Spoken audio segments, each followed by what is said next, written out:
আমি এখানে একটা কথা বলতে চাই, এখানে আমাদের আসার প্রধান উৎস হচ্ছে কমিশনটা কিভাবে কমানো যায়, তারপরে হচ্ছে ভাড়ার মানটা কিভাবে বাড়ানো যায়। অযথা কাউকে ছোট করা আমাদের কোনো উদ্দেশ্য না, কাউকে গালি দেওয়া আমাদের কোনো উদ্দেশ্য না, আর কাউকে আমরা ধরে নিয়ে আসবো, কাউকে মারধর করবো, এরকমটাও আমাদের উদ্দেশ্য না। আমাদের উদ্দেশ্য কি, কিছু সংখ্যক ভাই আসছে এখানে যারা টিপ দেয়, কিছু সংখ্যক ভাই আসছে যারা গাড়ির মালিক, আর কিছু সংখ্যক ভাই আছে যারা আমরা প্রতিনিয়ত ড্রাইভ করি। আমাদের অ্যাক্সিডেন্টের হার বাড়ার কারণ কি? শুধু একটাই, ভাড়ার মান কমে যাওয়া, অতিরিক্ত কমিশন নেওয়া। তা যদি না হয়তো আমাদের টেনশন কম থাকতো। 5,500 টাকা দিয়ে যদি নোয়াখালী যাইতাম, খালি গাড়ি নিয়ে ঢাকা চলে আসতাম, অ্যাক্সিডেন্ট করার কোনো সম্ভাবনা ছিল না। আর এখন নোয়াখালীতে বৃদ্ধাশ্রম খুলছে, যেখানে 100 টাকা ভাড়া দিয়া এক রাত ঘুমানো যায়, পরের দিন আবার 3500 টাকা নিয়ে আসতে পারবো।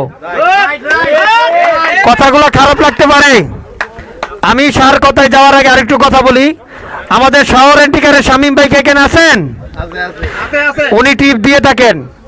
আলহামদুলিল্লাহ এন্টিকারের লিটন ভাই আছেন, আছেন।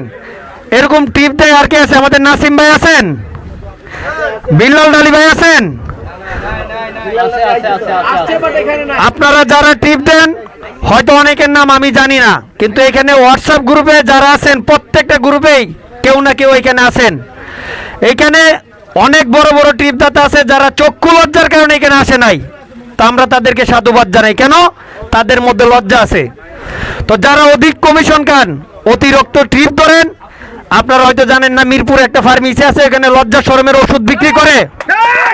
আপনারা চলে যাবেন, এই টাকা আমি দিয়ে লজ্জা শরমের ওষুধ কিনে দিব আপনাদেরকে। আপনারা খেয়ে দিয়ে একটু চৌকের মধ্যে লজ্জা শরম আনবেন, তাহলে আমাদের রেন্টিকারের বাজারটা ভালো হয়ে যাবে। আর আমি কিছু সংখ্যক চালক ভাইদেরকে বলতে চাই, আমিও একজন চালক, হয়তো আমারও গাড়ি আছে, অনেকেই জানেন, অনেকেই জানেন না, আমি নিজেই চালাই। আমার কষ্ট লাগে কখন, যখন গাড়ির ব্রেক প্যাডগুলো আমি চেঞ্জ করতে যাই। 650 টাকার ব্রেক প্যাড 3600 টাকা, 1800 টাকার মোবিল 3250 টাকা। আমরা এদিকে কারো কোনো খেয়াল নাই। আমাদের খেয়াল কোথায়? 20% কমিশন, ভাড়াটা কমপ্লিট করা আছে, আইসা যোগাযোগ করেন, দিয়ে দিমু বুরকার তল দিয়া, এই ধরনের কথা বলে। এখানে অনেক লোক আছে, ওদের ব্যাপারে কিচ্ছু বলবে না। কেন? তারা তাদের ছত্র ছায়ায় থাকে, বললে টিপ দিবে না। টিপের ভয় আমি করি না, টিপ আমি জন্ম দেই। হোয়াটসঅ্যাপ গ্রুপে যদি 2200 টাকার ভাড়া দেই, প্রতিদিন 6টা টিপ দিতে পারবো, কিন্তু আমি দেই না। কারণ হোয়াটসঅ্যাপে টিপ দিলে আগে পরে রিসিভ করলে পরে গালাগালি করে, শালারে ভয়েস দিয়ে টিপ পাইলাম না, তুই কি বালের টিপ দিছস। আমাদের মিরপুর শনি হলো অসংখ্য রেন্টেকার আছে, প্রচন্ড পরিমাণ গাড়ি আছে। এক ভাই আরেক ভাইকে যদি টিপগুলো দেই, কোনো ক্যাচাল ছাড়াই টিপগুলো হয়ে যায়। কমিশন অনেক সময় দেয়, অনেক সময় দেয় না, তাতেও কোনো সমস্যা হয় না। অনেক লোকের কাছে টিপ পাই, গত রমজান ঈদের 11,000 টাকা কমিশনের টাকা পাই, কিন্তু লজ্জার খাতিরে কোনো ভাইয়ের কাছে টাকা চাই না। এনে 2-4 জন ভাই আছে, তারা জানে যে আমি এই কথাটি তাদের উদ্দেশ্যেই বলতেছি। কিন্তু স্বতন্ত্র চালক মালিক গ্রুপে আমি রুবেল কোনোদিন বলি নাই যে অমুকের কাছে আমি টাকা পাবো, আমার টাকাটা দেয় না। কিন্তু আমার কথা হচ্ছে, এখানে আমরা আসছিলাম কি নিয়ে, যে আপনারা একটু কষ্ট করে বলেন তো, 10% কমিশন হইলে ভালো হয় না খারাপ হয়? একজোড়ে বলেন। আর যদি 20% কমিশন হয়, যদি 20% কমিশন হয়, সেই ক্ষেত্রে কত ভালো হয় সেটা বলেন।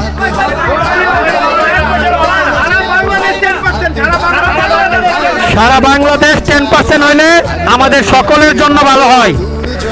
তো সম্মানিত ভাইয়েরা, আপনাদেরকে একটা জিনিস বলি, কোনো ভাই যদি কোনো অ্যাপসের থেকে একটা রিটার্ন ট্রিপ করেন, আর এই ট্রিপটি যদি আপনার সময় সুযোগের কারণে আপনি কমপ্লিট না করতে পারেন, অ্যাপসের যে কমিশনটা আছে 10%, এই কমিশনটা উল্লেখিত করে আপনি যেই কোনো একটা গ্রুপে ভাড়াটা দিয়ে দিবেন, যে আমি একটা অ্যাপসের ট্রিপ ধরছিলাম, আমার কারণে আমি সময় সুযোগের কারণে ট্রিপটা কমপ্লিট করতে পারি নাই।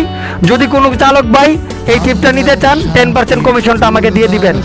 আমার মনে হয় না যে এরকম কোনো জানোয়ার আছে এই ট্রিপ বাইরে কমিশন দিব না, এরকম অমানুষ কোথাও নাই। 10% কমিশন থাকলে এটার বিরোধিতা করব, এরকম মুসলমান, হিন্দু, বৌদ্ধ, খ্রিস্টান কেউ নাই। যখনই আপনারা 20% করবেন, টিপটা রিসিভ করে কইরা আবার আরেকজনের ফোন দেয়, রুবেল জানোস রে কি শামীম ভাই একটা টিপ দিছে, কমিশন তো 20%, হালার ভিতরে কিছু কইবারও পারি না। কেন বলে জানেন? আরেকটা ভালো টিপের আশায়। এটা আমি শামীম ভাইরে মেনশন করে করলাম, কারণ তারে আমি কইলে বুঝবো, বুদ্ধিমান বুদ্ধির কথা বুঝে, এর জন্য তারে আমি মেনশন করে কথাটা বললাম। আবার এইখানে কিছু বড় বড় পীর সাহেব আছে। আমরা আজকে এনে যারা আছি সবাই মুসল্লি, কেউ কিন্তু ইমাম সাহেব না। আর যারা ইমাম সাহেব তারা কিন্তু এখানে আসে নাই। কথাটা ঠিক না বেঠিক? নাম বললে চাকরি থাকবো না, কিন্তু আমি নাম বলার ভয় করি না, আর আমি চাকরিও করি না, থাকার তো কোনো সম্ভাবনাই নাই। কথাটা কি ঠিক নাকি বেঠিক?